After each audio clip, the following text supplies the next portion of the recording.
¿Qué tal? Buenas tardes, buenos días o buenas noches, depende cuando estés escuchando esta nueva emisión del canal de la Universidad de San Isidro.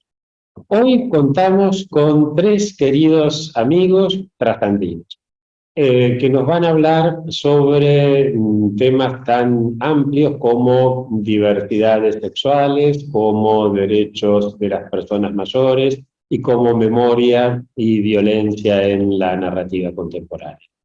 Vamos, sin mayores preámbulos, vamos a ir directamente a la primera de nuestras invitadas, que es Loreto Quiroz.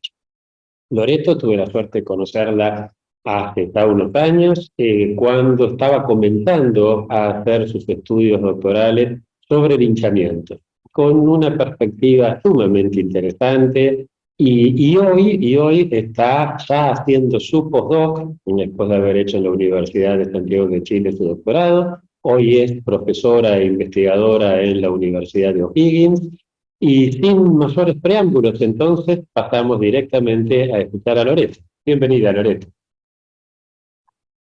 Bueno, contarles que mi tema es la violencia y desde ahí, desde las violencias que tienen que ver más con el control social, trabajo los temas de acción colectiva y he trazado algunas aproximaciones al tema de la violencia. Y esa es más o menos la triada. Eh, ¿Qué tienen en común la violencia y la memoria? Eh, que sobre estas cuestiones siempre hay narrativas en disputa, ¿no? Siempre estamos disputando qué es o no violento, siempre la narrativa sobre el pasado, la memoria, nunca está cerrada, siempre se está disputando, hay luchas para contar el pasado, para decir qué es el pasado. Y esas disputas, esas luchas por la narrativa están siempre permeadas por el derecho, están atravesadas por el derecho. En el caso de la memoria, todo lo que implica las definiciones de verdad, los juicios, etcétera, implican como dispositivos jurídicos que están ahí como haciéndose parte de esa lucha por esas narrativas sobre el pasado, pero que también esas narrativas desbordan el derecho. Yo pensaba mientras preparaba, por ejemplo, la presentación hoy día en 1965. No sé si les pasó a ustedes, pero yo cuando lo fui a ver al cine y cuando escuché a otra gente que la fue a ver al cine, me pareció mucho esta cuestión de el desbordamiento del derecho. La película se centra mucho en lo jurídico, ¿no? En el proceso, y eso creo que parte de las críticas tienen que ver con eso, porque la película que es un poco invisibiliza cuánto tuvieron que ver los movimientos sociales de lograr este ejercicio de terapia colectiva, ¿no? Entonces, ¿cómo desborda la película? Aparece súper claro cómo desborda la cuestión de lo jurídico como una forma de canalizar cuestiones que lo desbordan todo el tiempo. Eh, y pensaba en las luchas por, a propósito de la película, las luchas por las narrativas sobre la memoria, porque me pasó, cuando terminó la película, en el cine, todo el mundo se quedó consternado, un silencio sepulcral, sepulcral. Luego, muchos aplausos, gente muy emocionada, que salía llorando. Otra gente me contó, dos personas me contaron que luego de ver la película lo que habían pasado en la del cine, que los habían parado personas que habían empezado a hablar, así como de lo que había significado distinto para Chile, haber tenido esa oportunidad de ejercicio de terapia colectiva que significó eso. ¿Cómo, qué tan distinto habría procesado la dictadura si hubiéramos tenido un juicio de la Junta abierto? Entonces me parece que es un buen ejemplo para pensar cómo las narrativas sobre la memoria y las narrativas sobre la violencia política están siempre en disputa y están permeadas por el derecho, pero también el derecho rebasa. O sea, son, digamos, son cuestiones que rebasan el derecho. ¿Sí? Eh, porque ya, siempre están atravesadas por una cuestión normativa, siempre están atravesadas por un juicio moral, no solo de parte del ciudadano común y corriente, sino de la clase política y del espacio académico también, no está siempre una posición moral cuando habla sobre la violencia política, cuando habla sobre la memoria, toma un cierto posicionamiento, no es una cuestión solamente como de conocimiento. ¿ya? Y, y ahí nos retomo con cuánto de esa, cuánto esa disputa por las narrativas se expresa en lo que pasó en el caso chileno para el estallido. ¿Cómo se hace? ¿Cómo esas luchas con la narrativa que parece que estuvieran medio cerradas, o que las tensiones de los dispositivos jurídicos tienden a querer cerrar permanentemente, están finalmente siempre un poco abiertas?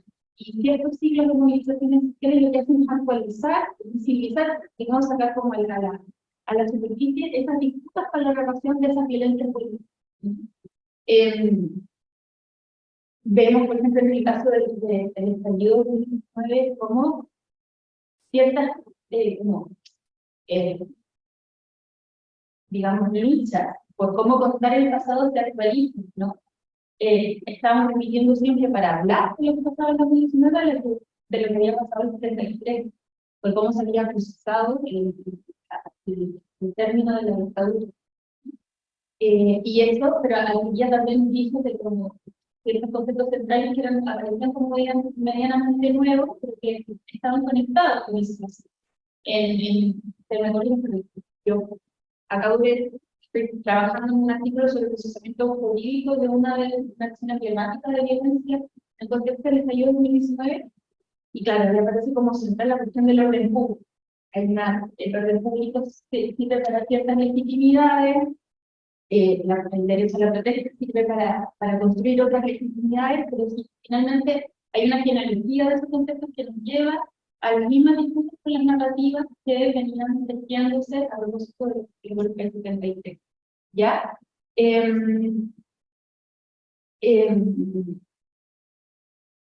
Y eso nos demuestra que la cuestión de la memoria nunca es una cuestión cerrada.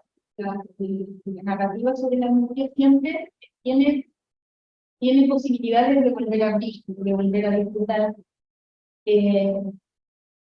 y se reabre, de hecho, a propósito de las fisuras de las leyes que no están completamente cerradas, ¿ya? Y el derecho constituye incluso un dispositivo en el que se hace muchas veces visible, como que se sintetizan todas esas legislaciones. Y se hacen muy visibles también las diferencias de posiciones de poder a la hora de construir esa narrativa. Por eso es muy interesante cuando uno quiere pensar la memoria respecto a la violencia política, más específicamente en este tema, analizar los dispositivos jurídicos, pero analizarlos desde una perspectiva sociológica, no solo como la sentencia, lo que dijo, o lo que dijo el informe, cuántos, los números, ¿no? Sino cómo fueron esos procesos, qué disputas hubo en esos procesos, qué pasó, qué está pasando, y por inclusión muchos de los procesos que tienen que ver con el proceso que están todavía bien, o han tenido quedan medio anómalos. Entonces, es muy interesante para pensar sobre esta cuestión de las distintas de la narrativa, mirar los dispositivos jurídicos, pero con una perspectiva no jurídica exclusivamente, ¿sí? Pues tienen mucha riqueza porque de alguna manera canalizan y sintetizan toda esta cuestión medio burgundiana de poder y resistencia.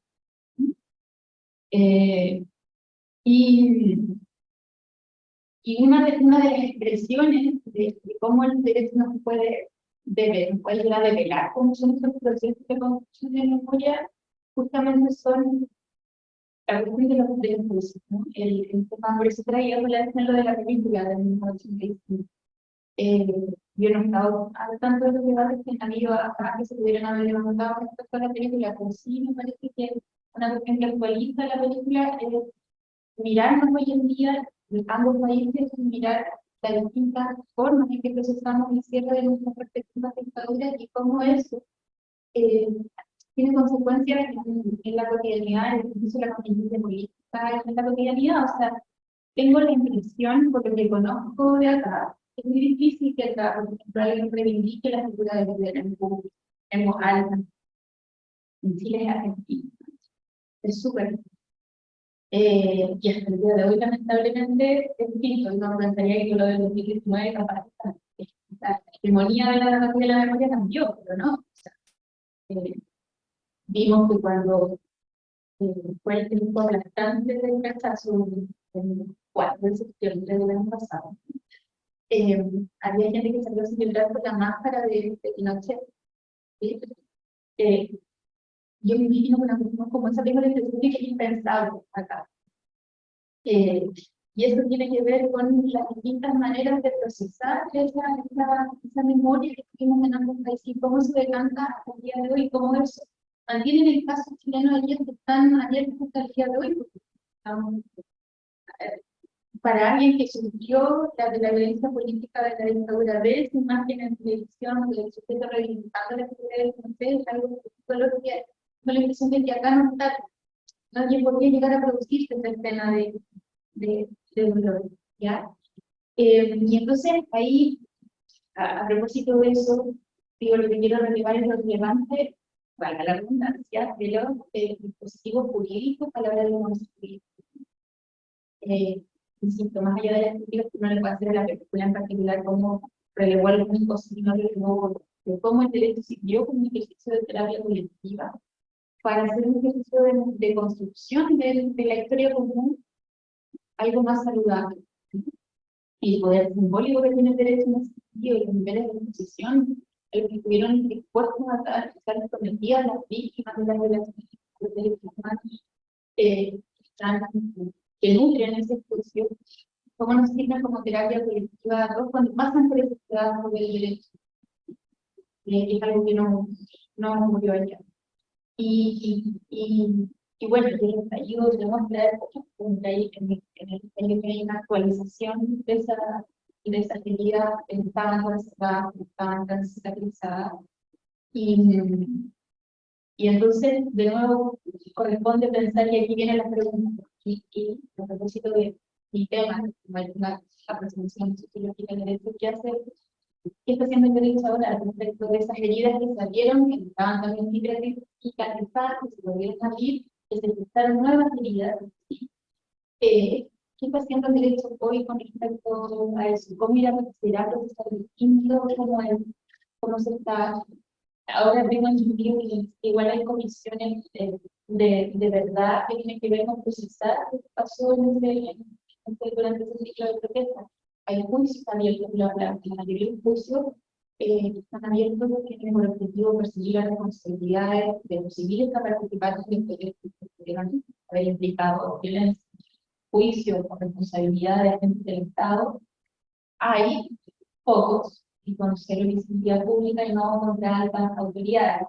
Entonces, como que da la impresión de que está pasando un poco, el derecho está actuando un poco de una manera parecida a la que actuó en este otro periodo histórico con respecto a la construcción de esa narración de la memoria. Muchísimas gracias. Muchísimas gracias, querida Loreto. Bueno, una clara muestra de la importancia de poner en diálogo a la sociología y al derecho. Vos sabés que fue en 1985, justo estaba estudiando en la Facu de Derecho. No voy a hablar ahí porque me llevaría un montón de tiempo, pero sí, quizás la crítica que se le puede hacer a la película va por el tema de que no se le dio la relevancia necesaria a los movimientos sociales, sindicales, políticos, pero una película necesita un héroe, y entonces más allá de todo, es una película que puede mostrar una cantidad de cosas. Simplemente quisiera señalar algo para el público, los amigos argentinos. Cuando yo empecé a ir con cierta frecuencia a Chile, me llamó la atención que todavía en Providencia, una calle de las más importantes se llamaba 11 de septiembre. El 11 de septiembre del 73 fue el día luctuoso donde comienza la dictadura de Pinochet en Chile. Y no hace tanto, ¿en qué año volvió a llamarse Nueva Providencia? Pues en 2016, 2017, por ahí. Y además, otra cosa que me llamó la atención de amigos, amigas chilenos que vinieron a la Argentina para algún 24 de marzo y les llamaba la atención que aquí el 24 de marzo es feriado. Pero al revés de lo que pasaba en Chile, que era feriado para conmemorar como un episodio favorable el golpe, aquí justamente fue producto de una lucha que se declare feriado, porque es un día no de festejo, pero sí de celebración, en el mismo sentido en que celebramos la Pascua, por ejemplo. No es un día donde, bueno, se conmemora, o sea, hacemos memoria juntos y juntas. Entonces, en este sentido, sí, hay muchas diferencias, no voy a seguir hablando porque es un tema que nos apasiona y que nos llevaría directamente a otro conversatorio, pero nos parecía como universidad que era muy importante que hoy, 23 de marzo, en esta semana tan particular para los argentinos, para las argentinas, le dedicáramos un espacio y nos pareció que era importante que ese espacio sea también visto desde nuestros hermanos y hermanas trasandinas, que hemos y pasamos muchas cosas muy similares, por lo menos desde más o menos 1492 para acá venimos pasando más cosas parecidas y similares, más cosas que nos emparentan de que las que nos dividen. Vamos ahora a escuchar a Alexander Linford. Alexander es, ¿no? Bien, vamos a escuchar a Alexander Linford. Alexander está cursando su doctorado en la Universidad de Buenos Aires, donde está trabajando con mucha fuerza y con unas perspectivas sumamente interesantes el problema de los derechos de la gente mayor. Les cuento que a mí cuando lo conocí a Alex, que hoy dirige el Departamento de Derecho Constitucional de la Universidad Autónoma de Chile, cuando lo conocí me llamó la atención, bueno, no es exactamente esto, pero como yo soy moderadamente anarquista, si no es el departamento lo que dirigís, algo de derecho constitucional dirige. Y me sorprendió que él comentaba que uno de los corpus jurídicos más interesantes y más importantes sobre los derechos de las personas mayores era el contenido de la Constitución de 1949 en el capítulo de los derechos de la ancianidad. Muchas veces esta Constitución no es conocida incluso por estudiantes de Derecho y hasta me atrevo a decir por algún profesor o alguna profesora de Derecho Constitucional de la Argentina no conoce el texto de esta Constitución ni conoce el capítulo de los derechos de la ancianidad. Por eso me sorprendió gratamente que un colega de Chile viniera a enseñarnos acerca de estas cosas que deberíamos quizás tener un poco más en cuenta. Bueno, sin más entonces, querido Alexander, gracias por estar con nosotros y adelante, por favor. Muchas gracias, Enrique. Gracias a todos por la invitación. Soy director del Observatorio Constitucional Guarechi de la Universidad Autónoma. Lo digo para empezar, para no tener problemas después con el director del Departamento de Derecho Constitucional de la UNES. Bueno, muchas gracias por la invitación. Siempre es muy agradable poder venir a compartir cosas acá, donde ya somos recurrentes. Quizás no acá, bueno, el segundo seminario que vamos acá en la UCI, pero desde que cursé la materia de sociología jurídica en el doctorado de Enrique, creo que no paramos más de conversar. Así que muy agradecido por la invitación. Quiero partir preguntándome qué son las personas. Porque la verdad es que podemos caer dentro de un acuerdo, que es que son las personas mayores de 60 años. Esto lo dice la Organización Mundial de la Salud, la Convención Interamericana del Derecho de las Personas Mayores, también dice personas mayores de 60 años, a menos que la ley del país diga una edad diferente que nunca puede superar los 65, dice la Convención. Pero para nosotros, ¿quiénes son las personas? Y me hago esta pregunta porque suele pasar que dentro de nuestro diario vivir, las personas mayores son personas diferentes a lo que realmente son las personas mayores cuando las podemos ver en el tú a tú. Y esto lo digo porque cada vez que nosotros vemos, por ejemplo, una señalética de un estacionamiento exclusivo para personas mayores, la señalética es un hombre con un banco. Si es que analizamos, por ejemplo, la propaganda, la publicidad que se hace en televisión acerca de personas mayores, nos vamos a dar cuenta que La publicidad de Corela, por ejemplo, que es esta marca para pegar la dictadura postiza, te muestra gente que son personas mayores que uno los mira y dice, si efectivamente él es el que tiene que usar Corela, no va a usar porque tiene que. Si uno mira a la gente que está en los comerciales de pañales para adultos, uno dice, no sé si sea tan simple bailar como están bailando con los pañales que se supone que tienen que estar usados. O sea, constantemente la imagen que tenemos nosotros acerca de las personas mayores ha sido una imagen que ha estado bombardeada por la caricatura. ¿Por qué?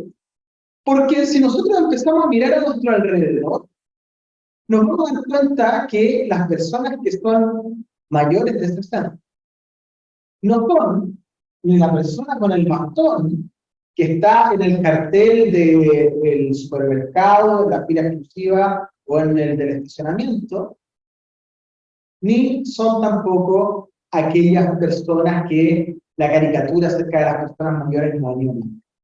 Y esto es un poco porque en realidad las personas mayores hoy en día han sufrido de un ocultamiento, se han vuelto invisibles ante todas las cosas. Y esto yo lo quiero analizar desde tres aspectos fundamentales: la invisibilización de la persona. Desde un aspecto económico, desde un aspecto del ejercicio del poder político y desde un aspecto de la legitimación. En cuanto al aspecto económico, nuestros países, Latinoamérica, tiene una característica muy común, y es que las pensiones de vejez suelen ser pensiones de hambre. En Chile se prometió, cuando se cambia el sistema público por el privado de seguridad social, de pensiones de vejez, se promete que para el año 2020 las personas mayores iban a estar jubilándose con el 100% de su último sueldo. Algo que parecía maravilloso. Pero ¿cuál es el problema? Hoy en día, el promedio de la pensión, y ojo, no estoy hablando de la más baja, estoy hablando del promedio, en Chile es alrededor de los 160. Y el sueldo mínimo son alrededor de 500. O sea, ni siquiera alcanza para el 100% del sueldo mínimo al momento de la jubilación. Y esto genera distintos efectos. Genera primero un efecto de que para el sector comercial, específicamente para aquellos que realizan la estratificación comercial de la sociedad, quedan dentro de las personas que tienen el poder adquisitivo más bajo, aquellos que pueden gastar menos. Y eso hace que las campañas comerciales nunca vayan dirigidas.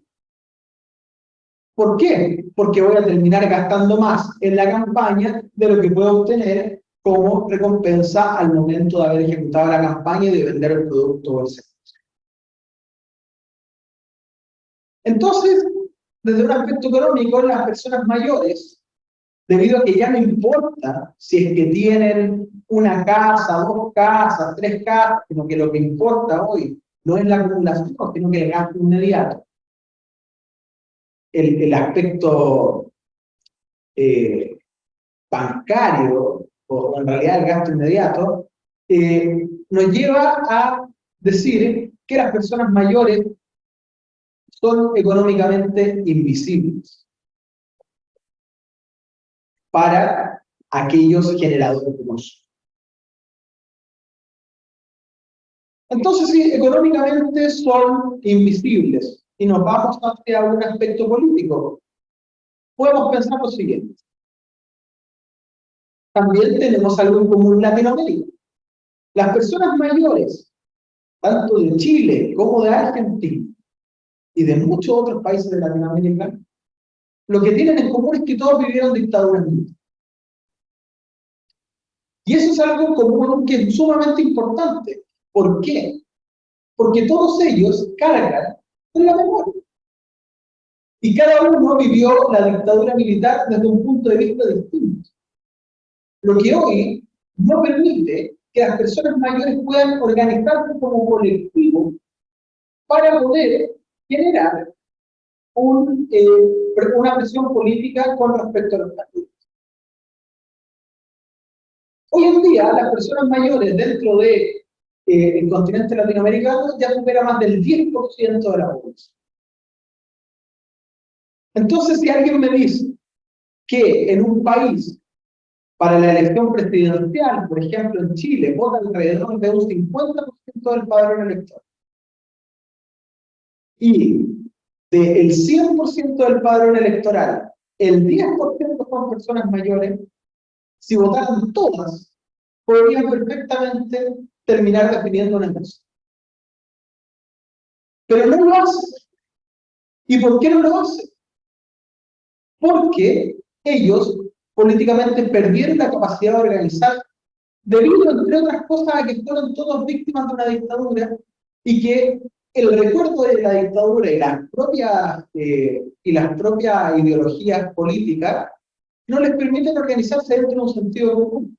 Pero esto trae otro problema aparejado, y este problema aparejado es la oferta que hacen los candidatos políticos para las personas mayores. Si uno analiza los últimos discursos políticos en Chile con respecto a las personas mayores en campañas presidenciales, uno se da cuenta que la oferta es siempre larga. Mejores pensiones, mejores pensiones, mejores pensiones, mejores pensiones. Como si lo único que necesitara una persona con los viejas.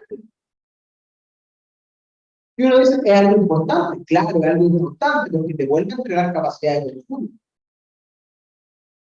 Pero si la izquierda y la derecha hacen exactamente la misma oferta política, por distintos medios, pero la misma, un aumento en las pensiones, ¿qué factor diferenciador tienen para que las personas mayores puedan ponerse de acuerdo e ir en busca de un candidato? Pero ¿cuál es el problema? Que las personas mayores, para la gente que está en la política haciendo los programas, también es invisible. También se quedan con la caricatura de la persona mayor. No los conocen, no saben quiénes son, no saben qué características tienen. Por ejemplo, en Chile, el Servicio Nacional del Adulto Mayor funciona de lunes a viernes en horario oficial. Y uno diría, bueno, eso está bien. Claro, pero ¿qué pasa con aquellas personas que necesitan a otro para que los lleve al servicio a buscar algo, a buscar una ayuda, a plantear un problema, a buscar una solución? Entonces, claro, esa persona va a tener que llegar, pedirle a un hijo que por favor lo acompañe, y el hijo va a tener que pedir permiso en su trabajo para poder acompañar a esta persona mayor. ¿No se solucionaría eso más simple haciendo que atiendan lunes, martes, miércoles, sábado y domingo?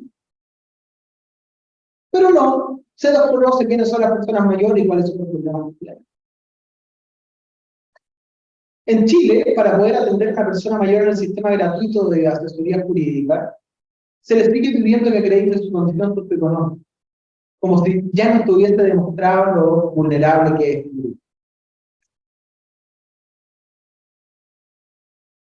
Y eso es porque sigue existiendo desconocimiento. Entonces, como no pueden organizarse políticamente, como no hay oferta política para las personas mayores, una vez que tienen que ejercer el poder político, no pueden hacerlo. Para los políticos son indiferentes, porque saben que no tienen la capacidad de hacerlo. Entonces, políticamente vuelven a ser invisibles. Económicamente son invisibles, políticamente son invisibles. Y si analizamos desde el aspecto de la legitimación y específicamente desde la legitimación cultural, tenemos que asumir que hoy en día vivimos en una sociedad de consumo. Y la sociedad de consumo tiene una característica particular, y es que dentro de las sociedades de consumo yo no pienso en mí. Yo pienso en el otro. Pienso en qué puedo comprar hoy. Me valoran por cuánto es lo que yo puedo gastar hoy. Sea que un dinero en efectivo, o sea la línea de crédito que me da el banco, no importa. Lo que importa es cuánto yo puedo gastar, lo que importa es el color de mi tarjeta de crédito. Entonces, por otra parte, tenemos una verdad revelada, quizás la única verdad revelada y la única verdad absoluta que tenemos en nuestra vida, y es que nos vamos a morir. Y eso es una muy mala mezcla. ¿Y por qué es una muy mala mezcla? Porque por una parte tenemos un sistema que nos lleva a pensar solamente en el hoy, y por otra parte sabemos que nos vamos a morir. ¿Y qué es lo intertanto? Y si yo me pongo a pensar hoy en cómo va a ser mi vida en 10 años más, ¿es que acaso estoy perdiendo el tiempo en lo que puedo hacer para continuar mejor con mi vida aún? Y que socialmente, inclusive, me lleguen a tratar mejor. Entonces, como dice Bauman, estas personas mayores, que en muchas ocasiones han perdido la capacidad de autoexplotarse, no encajan dentro de la sociedad de consumo. Y como no encajan dentro de la sociedad de consumo, y en las mismas palabras de Bauman, solo le espera al extremo, no tienen tampoco una legitimación cultural. La gente sabe que se va a morir, pero vive en el hoy. ¿Cómo va a ser su origen? No me lo dice. ¿Y por qué no me lo dice? Porque le tenemos pánico a la incertidumbre. Como le tenemos pánico a la incertidumbre y existen muchos tipos de vejez, no sabemos cuál va a ser la que nos va a tocar. No sabemos si voy a tener una vejez activa, no sé si voy a tener una vejez patológica, no sé si después de todo, estudiar toda mi vida voy a terminar con Alzheimer y voy a olvidar todo lo que... El derecho, una de las razones por las que se crea, es para poder dar certidumbre a la sociedad. Y la vejez, debido a los distintos tipos de vejeces donde yo puedo caer, lo único que te entrega es certidumbre. Entonces la mezcla de vivamos solamente para el hoy, tengo miedo a la incertidumbre, no sé en qué vejez voy a caer, pero lo único que tengo claro es que me voy a morir, lleva a que la única conclusión es que la vejez vuelve a ser invisible. Entonces tenemos una vejez que es invisible social, económica, política y culturalmente. Entonces, ¿qué espacio tiene la vejez? ¿Qué espacio tienen las personas mayores? Entonces, mientras sigamos nosotros permitiendo que en televisión te muestre a la persona mayor como aquella persona con el bastón, como escuchábamos hoy día en la clase, que es una persona tierna y que nunca se va a poder hacer una política pública. Porque se hace política pública para gente que no existe. Cuando yo realicé mi tesis de maestría en gestión de gobierno, y empecé a buscar datos acerca del acceso a la justicia de las personas mayores de escasos recursos, no había ninguno. Tuve que construir un indicador. Y me di cuenta, después de que termino la tesis, que en el norte y en el sur el acceso a la justicia era totalmente distinto. Pero esto nunca lo había medido nadie, entonces yo me pregunto, ¿cómo desarrollar las políticas de acceso a la justicia? ¿Cómo? Y cuando las siguen modificando y asignando recursos y no tienen efectivamente los datos, conociendo la realidad de las personas mayores, ¿cómo saben a qué tengo que asignarle los recursos para que aquel gasto de recursos sea eficiente y eficaz? Que es como debe ser el gasto de recursos en el sector público. Entonces lo que tenemos que romper para poder empezar a visibilizar a la persona mayor es la estructura de dominación a la que estamos. Mientras no logremos romper la estructura de dominación, nunca vamos a poder ver la realidad de la persona mayor. Y si no podemos ver la realidad de la persona mayor, nunca vamos a poder gestionar espacios de políticas públicas reales que terminan solucionando sus problemas porque simplemente no lo hacen. Muchas gracias. Muchísimas gracias, querida Alex. Bueno, después de esto diríamos algo así como personas mayores del mundo unidos, ¿no? A ver si se puede hacer algo. Muchas gracias.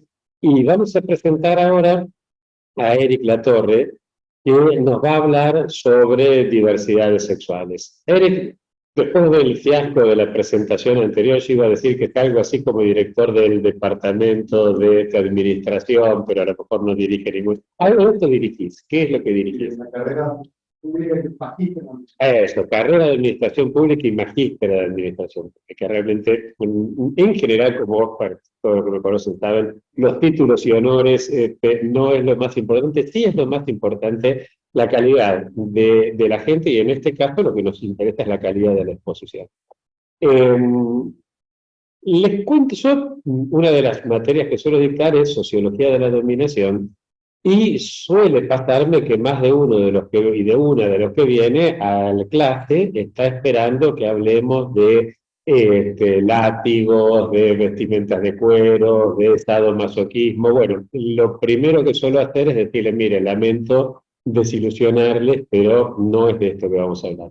En cambio ahora sí vamos a escuchar a alguien que, entre otras cosas, mientras veníamos para San Isidro, me venía contando alguna jurisprudencia europea interesantísima, condenatoria de prácticas sadomasoquistas, y desde una visión muy, muy particular. Así que no sé si ahora nos vas a hablar de látigos, cuero, humillación y dominación, pero seguro que por ese lado va a andar, y lo que sí les garantizo es que está estudiando esos temas de una forma sumamente interesante. Así que, querido Eric, nos preparamos para escuchar. Muchas gracias. Nos prometo hablar de estos temas, pero capaz que terminamos hablando así al final. Primero, ya que estamos hablando de la memoria, vamos enganchando al final, el concepto final, la presentación, en función de algunos ejemplos de diversidad sexual. Pero yo quiero hacer una reflexión en primer lugar, ¿qué son las dictaduras? Me parece que una gran definición de dictadura muy simple.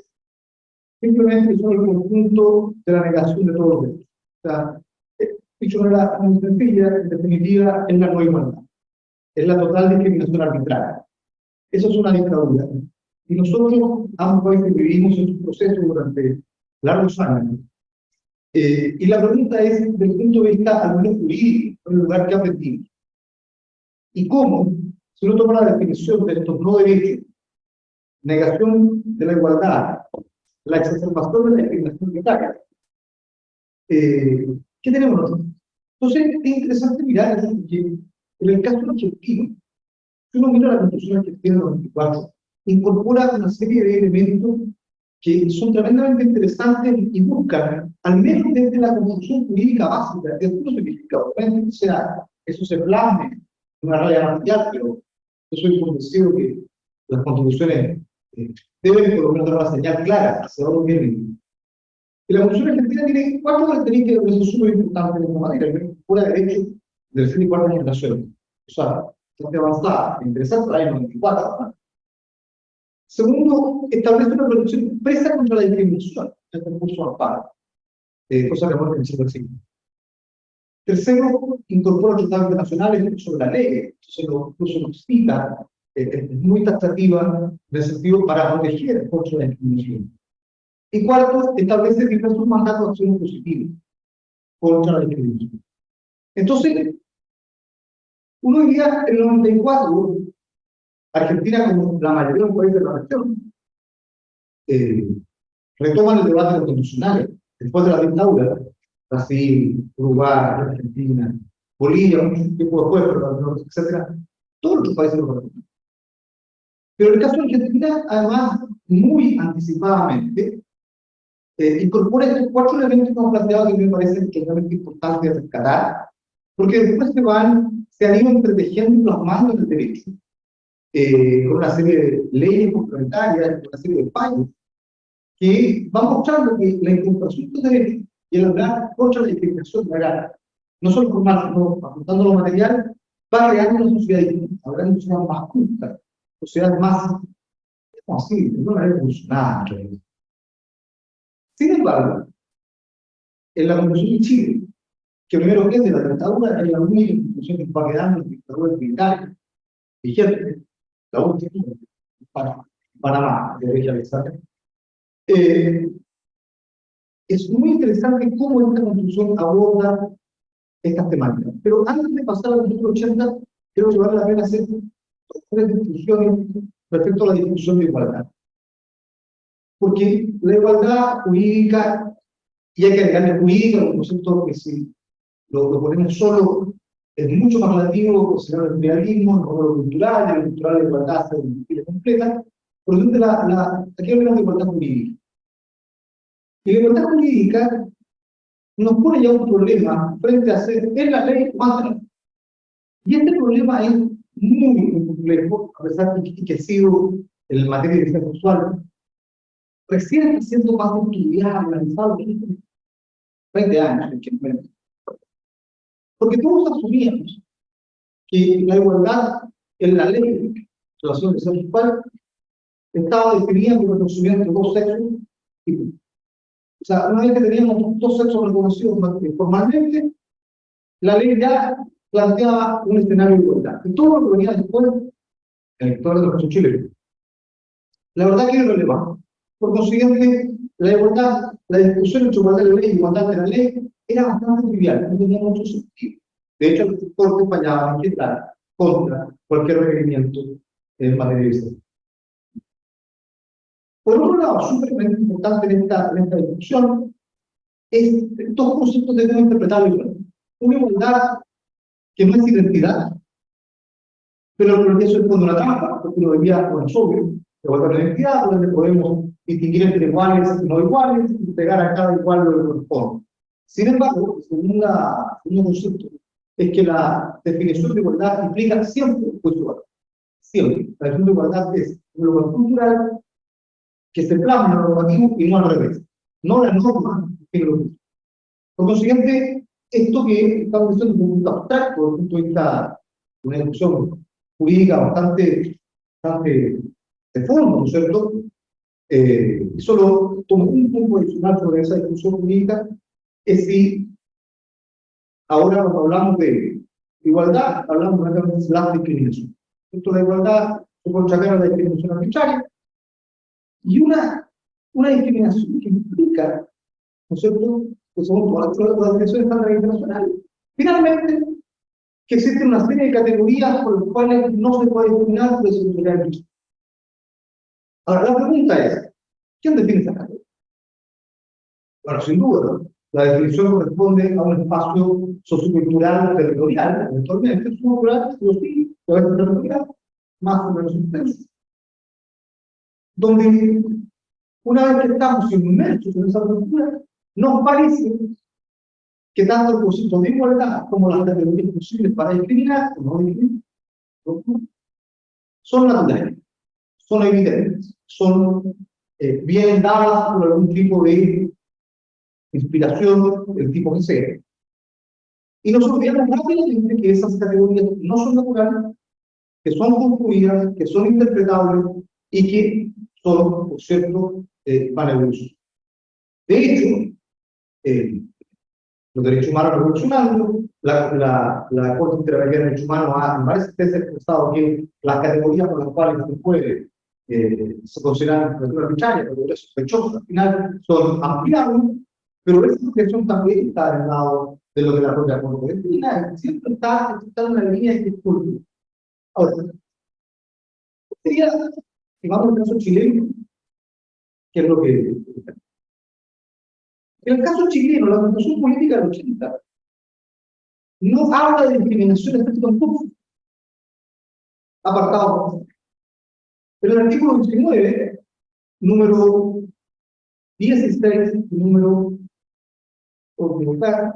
16, número 22, habla de discriminación en dos materias muy difíciles, económica y laboral.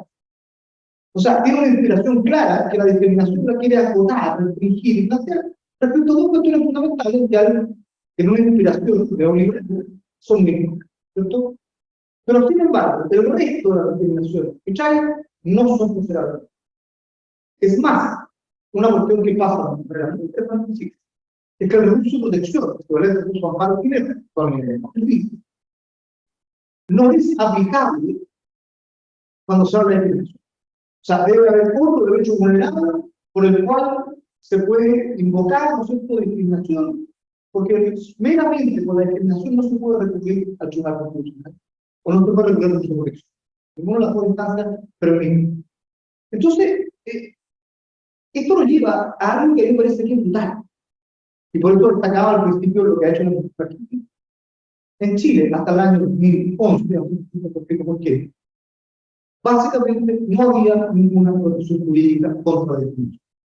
O sea, excepto con normas accesorias, por allí, pero que no, realmente no protegía de la realidad, y menos, por supuesto, con la discriminación a la universidad.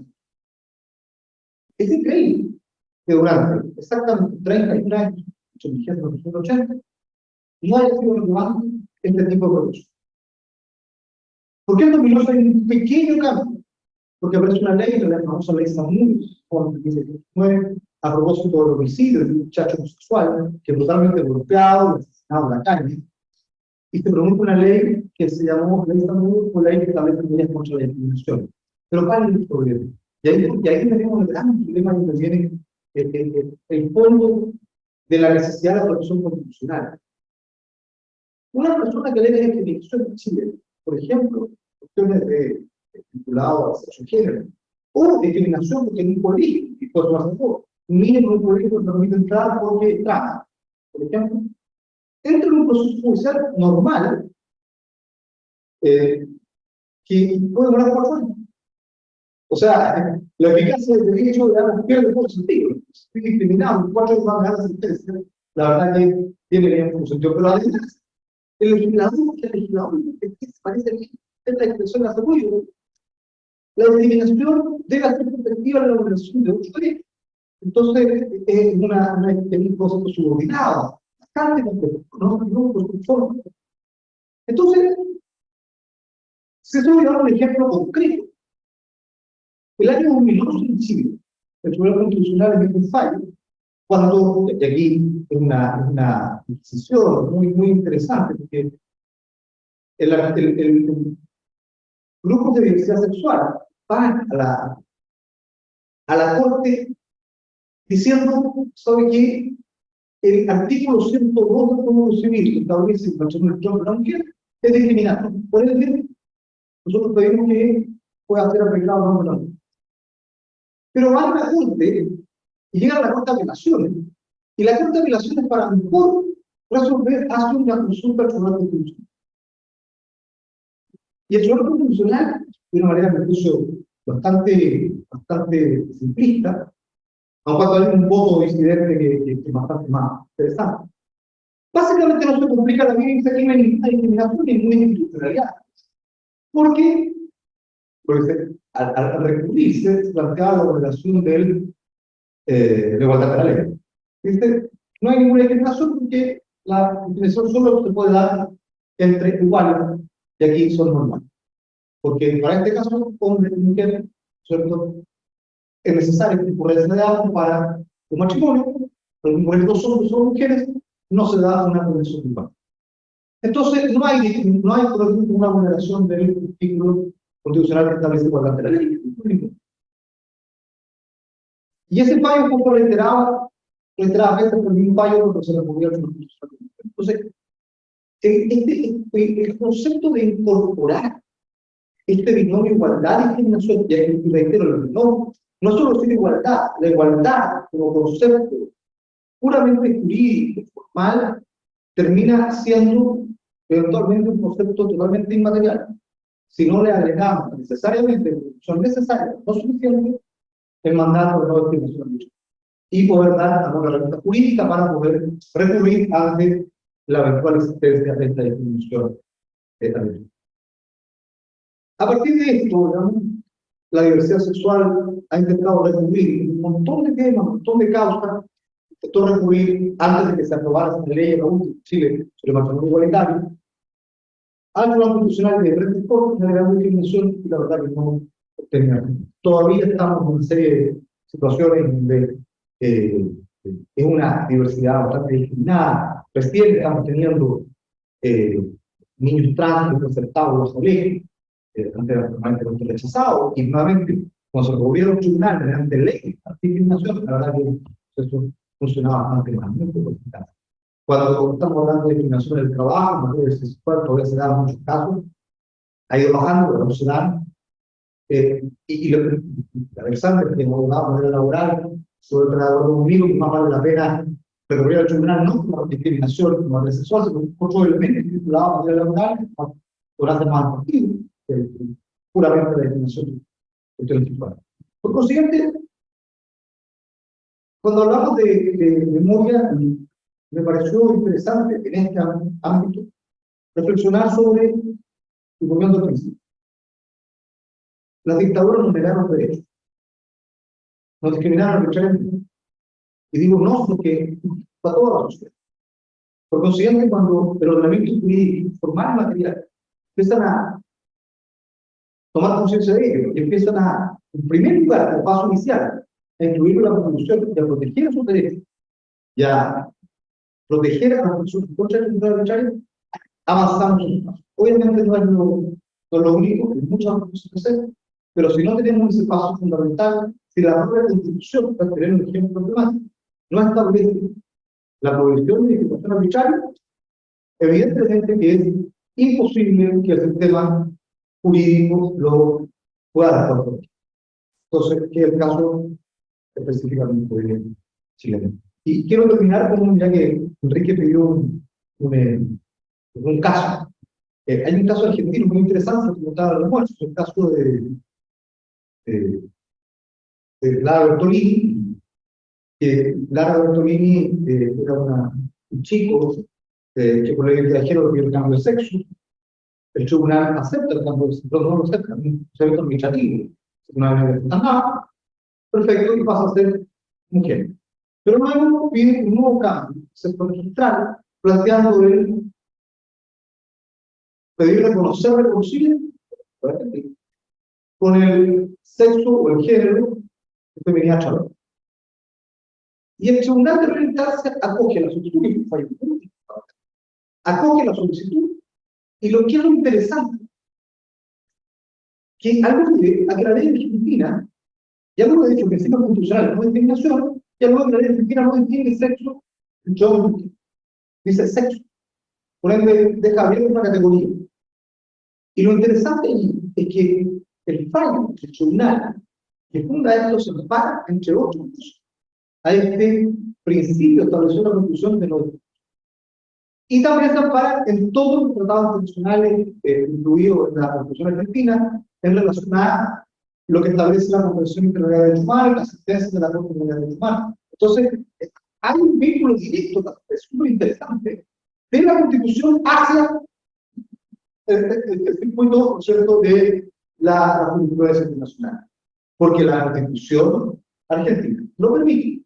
Y aquí no estamos diciendo que estamos de acuerdo con el fallo. Que el fallo no es malo, si no está de acuerdo con él. Pero estamos diciendo que hay un sistema de protección que permite ir desde una Constitución nacional directamente a un concepto de jurisprudencia internacional. Luego, la Corte o la Cámara de Apelaciones resuelve. Pero lo interesante es que abre un paso que va incorporando la jurisprudencia internacional, pero solo desde que la Constitución Nacional de la Argentina permite que eso se tome. Si no, seguimos un modelo de relacionismo y seguimos creando aparentemente un modelo donde la discriminación arbitraria tiene muchos pasos, que lamentablemente lo que todavía estamos haciendo en Chile, y que esperamos por el nuevo proceso constitucional, eso por el mundo. Bueno, muchas gracias por la invitación, gracias por la invitación. Muchísimas gracias, querido Eric. No sé si hay alguna pregunta de parte del público. Una pregunta, con respecto a la primera charla sobre la memoria de la dictadura, ¿no? estaba reflexionando sobre la importancia de cada país de enfrentarse con su pasado más oscuro, con sus historias trágicas. Y con respecto a esto, hablabas de las distintas formas de procesar la memoria y hablaste de, como ejemplo de Argentina y Chile, donde en Argentina a nadie se le ocurriría de celebrar Videla, en cambio en Chile sí hay quien todavía celebra Pinochet, hasta llevando la máscara. Y la pregunta era, ¿en qué sectores sociales esto ocurre? ¿Más en los jóvenes o más en las personas conservadoras? No, no tengo, voy a contestar desde mis impresiones, no desde algún resultado de una investigación, y creo que tiene que ver con una cuestión generacional. No hay gente joven, digamos, sub-30, que reivindique, o no es tan común, pero me he escuchado gente de sub-30 reivindicando la figura de Pinochet. Pero sí gente mayor, gente, incluso se valida muchas veces con esta idea de que lo vivieron, ¿no? Que es algo que me parece que también es una forma de la manera que también se puede acá. Y gente mayor que tiene, lo relevante es que hay gente que tiene espacio para hacer este ejercicio. Políticos que ya no están activamente, son políticos activos, como vemos en el Pérez de Arce, por ejemplo, pero que tienen espacio en la televisión, que tienen, lo hacen públicamente, algunas figuras de la televisión también, gente mayor, y hasta medio como de salida, pero que usan distintas televisión abierta para de repente decir alguna cosa bastante provocadora. Ahora, también hay como en distintas partes del mundo, no solo en Latinoamérica, hay una arremetida de una derecha bastante fascista en Chile también. O sea, en las elecciones pasadas, TAP, que es como la versión de Bolsonaro, el equivalente a Milei acá, me parece que era por ahí, era una comparación. Tardó un 8, no las de ahora, sino las anteriores, cuando subió Piñera 2, tardó un 8%. Y parecía anecdótico, el autor, pero no parecía de pasar de ser una ley.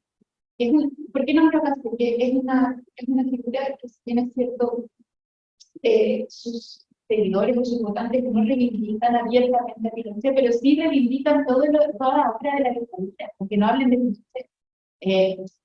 La economía de Chile es exitosa por básicamente lo que es la dictadura. Bueno, ese 8% creció tanto así, que ahora está y Boris pasaron a segunda vuelta en estas elecciones y la primera vuelta. Bueno, ¿no? Y Boris gana en segunda vuelta con una gran reacción contra esta derecha más soy, pero tampoco gana. Y en las campañas, en los foros centrales de la campaña, los que fueron televisados, en nacional, digo, no en cualquier bonito, digamos, reivindicó cuestiones como compromiso de campaña, la lectura de la posibilidad de tener centros de detención como irregulares, digamos, ¿no? O sea, entonces, más allá de que no se nombre, no sé, hay una reivindicación de todo lo que significó la dictadura y todo lo que fue la represión. Y además, no se nos gusta bien como que está que ya la agenda de seguridad tiene un protagonismo, bueno, acá también, con seguridad, interés, una centralidad, como ya ha adquirido una centralidad muy potente, en los últimos años, diría yo, el gobierno de Boris se apoyó Argentina, ¿verdad? Y en esa agenda se cuelan también discursos súper fascistas respecto a nuevas lecturas. Hay una disputa ahora, una relectura de lo que significó el estallido. Antes se hablaba marginalmente del estallido delincuencial, que era solo como el extrema derecha. Ahora una forma de leer el estallido del 2019 que tiene mucho más espacio. Y eso también conecta con esa forma de leer la violencia política represiva que ocurrió 73. O sea, no es solo la reivindicación, es muy duro la reivindicación de la figura, ¿no? Con nombre, apellido, con cara, pero además hay una reivindicación de la obra del gobierno, que no sé, no invisibiliza, pero deshumanista, legitima violencia atroz. Muchísimo. Dos comentarios. Uno, por recién es así, está volviendo la derecha en todo el mundo, en América en particular. Tendrá otra forma, qué sé yo, pero no, uno no puede decir esto del pasado, sí, creo que se está empezando. Y lo otro que me parece que hay una diferencia entre Argentina y Chile, más allá de la capacidad de lucha de los movimientos populares acá, lo que sea. Acá pasaron dos cosas. Uno, que hubo un fracaso económico muy visible, que no es lo mismo en Chile. Sí, no puedo cuestionar la institución en Chile, todo lo que quedó. La economía no se derrumbó a pedazos. Ya después de la dictadura se derrumbó a pedazos. Y además fue lo de Malvinas. ¿Sí? La dictadura acá se autodestruyó también. Entonces, esos dos hechos no hay que dejarlos de lado, ¿no? Son parte de la explicación de por qué acá nadie puede parar de respeto. No tenés un argumento, ¿no? Podés defender ideas que, como decir, al final se cuestionan. Ahora, en Chile tiene cierta lógica que hay un sector que todavía lo tiene cierta explicación. Sí, por supuesto. Y yo creo que hay una cosa que tiene que ver con lo temporal también. La dictadura en Argentina fue una generación entera, de 17 años, gente que creció, se volvió adulta. Entonces, significa un cambio, o sea, siento que perdió mucho más profundamente las subjetividades de toda una generación. Claro. Eso por una parte creo que es a propósito de eso, de otras diferentes cosas que tienen que explicar la diferencia, una parte de eso, y lo otro, bueno, yo me corrijo, pero tengo entendido que está el giro hacia lo neoliberal más potente fue en el gobierno de Menem. O sea, no estaban en dictaduras, las posibilidades de resistencia de la sociedad argentina frente a ese giro fueron muy distintas a las que tuvimos nosotros, que ese giro se dio de manera súper potente en dictaduras. Entonces, es también, a propósito de todas las cosas que explican las diferencias y que explica cómo derivó eso en economías distintas. Sí, yo creo que en Brasil, que duró mucho la dictadura, también permeó la sociedad más de lo que parecía. Porque detrás de lo de Bolsonaro hay también muchas cosas. Lo de la educación es importante. Sí, aquí, bueno, es un tema que, como decíamos, daría para un seminario íntegro este tema solamente. Si bien es cierto que en la época de Menem, cuando las políticas neoliberales se implementan, pueden implementarse porque la dictadura se encargó de eliminar muchísimo. Yo me acuerdo, personalmente, con 26 años, fui el funcionario más joven del gabinete del entonces gobernador Antonio Tajero, y yo me sentía Maradona, es decir, que estoy aquí con 26 años.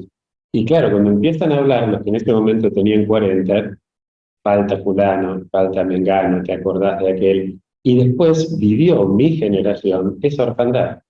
Yo fui funcionario de Menem, fui secretario general del Instituto Nacional de la Administración Pública, trabajaba con Gustavo Vélez, que fue un ministro hasta hace poco nuevamente, y cuando renunciamos, teníamos 30 años más o menos, renunciamos a Menem y nos dábamos cuenta que no teníamos la experiencia para enfrentar ese proceso, nos faltaba esa generación. O sea que si bien es cierto lo que vos decís, la labor de la dictadura de quirúrgicamente liquidar 30.000 personas, pero no es, no son los muertos de una guerra civil que mueren muchos, estos fueron justamente dirigentes cuadros, que fue una cosa terrible. Ahora, volviendo también a lo que decía Ernesto, este fenómeno lo estamos viendo en Europa, en el resto de América Latina, en todas partes, y hay un fenómeno que sí, más o menos, por lo menos en Occidente, en Europa, en Estados Unidos y en toda América, ¿no? Se viene dando, y es que por distintas cuestiones que sería largo explicar acá, pero digamos que tiene que ver con el impacto de las nuevas tecnologías y con un montón de cuestiones, hace que la gente no trabaje más en el mismo lugar, no viva toda su vida en el mismo lugar, el ámbito doméstico cambia, entonces se pierden esos lazos de sociabilidad que había antes. Eso hace que entre en crisis la idea del pueblo.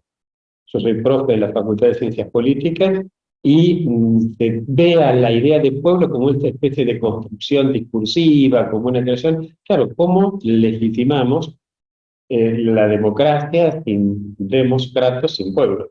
Aún la constitución de ustedes, la constitución de Pinochet, que yo creo que es más ilegítima que la de Panamá por otras razones, pero aún la de ustedes que habla de en nombre del pueblo soberano. Desde el We the People de la Constitución americana en adelante, no hay ninguna constitución en el mundo que no base su legitimidad en el pueblo. Cuando entra en crisis la categoría del pueblo, ese lugar va a estar llenado por el populismo. Cuando entra en crisis la idea de autoridad, autoritas, el hacer crecer, el pensar que podemos llegar a, ese lugar va a estar llenado por el autoritarismo. Y cuando entra en crisis el fundamento de la vida en común, ese lugar va a estar llenado por el fundamentalismo. Fundamentalismo más populismo más autoritarismo es el caldo de cultivo para que aparezca alguien diciendo la culpa de todo la tiene y ahí entonces aparece el fascismo. En este sentido, nuestras dictaduras técnicamente no fueron fascistas. Pinochet no fue populista, Videla no fue populista, sí había autoritarismo y fundamentalismo, pero no había populismo. Entonces, en ese sentido, al revés, nuestras dictaduras vinieron a destruir intentos de unidad popular, uso deliberadamente la expresión esta, la vinieron a destruir esas ideas de formación de pueblo.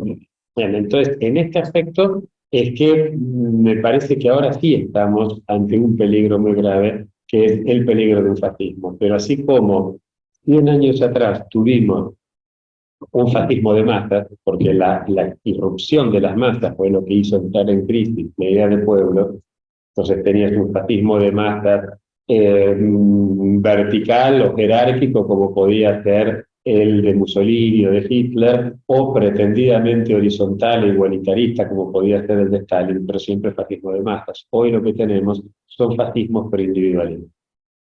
Sea Kast, sea Milei, sea Hernández, sea Bolsonaro, sea Vox, es un fascismo individualista, pero no deja de ser fascismo precisamente por esto, con lo cual creo que lo que apuntaste es a un tema central. Y justamente el fascismo, una de las características que tiene es que no quiere que haya normas, no quiere que haya ley. Por eso, por lo general, los líderes fascistas toman al león como su ejemplo, ¿no? ¿Se acuerdan de Mussolini diciendo, prefiero vivir un día como león y no 100 años como cordero? Porque el león es la ley de la selva, es el que no hay ley, solo reconozco mi fuerza. Y en este sentido, está claro que los mayores no integran la estructura productiva de la misma manera, no tienen la fuerza para colectivamente poder llegar a poner algún tipo de... y por lo tanto son un bocato di cardinale para el león, precisamente, para avanzar sobre estos. Y obviamente, qué decir de las diferencias, particularmente las diferencias sexuales, donde además este tipo de fascismos, justamente jugando con un populismo bastante fácil, tiene como servido ahí todo como para decir, bueno, la culpa de todo la tienen estos degenerados, ¿no? La culpa de todo la tienen estos perversos. Y bueno, y entonces estamos ante un desafío realmente muy, muy grande. Todo indica que la cosa viene mal, ¿no? Cuando uno se pone a mirar estas perspectivas, pero hay un poeta que en una época muy, muy difícil también, en realidad la humanidad siempre la tuvo complicada. Borges decía que a nosotros, como le pasó siempre a toda la gente, nos tocó vivir en una mala época. Y en una mala época de Europa, Hölderlin decía, allí donde crece el peligro anida la salvación. Y también entonces uno advierte que hoy, con este peligro de este fascismo que está avanzando, sin embargo también aparece, sobre todo en parte de la gente joven, una enorme preocupación por el valor exactamente opuesto al del fascismo, que es el del cuidado. El cuidado de la casa común, el cuidado de nuestros mayores, el cuidado del resto de la naturaleza. No casualmente, uno de los textos más leídos en lo que va del siglo XXI, que es la encíclica Laudato Si del Papa Francisco, se inicia con la palabra cuidado. Así que bueno, Por esto les queríamos agradecer profundamente por su participación. Muchas gracias a quienes nos están escuchando en este programa de la Universidad de San Isidro. Muchísimas gracias.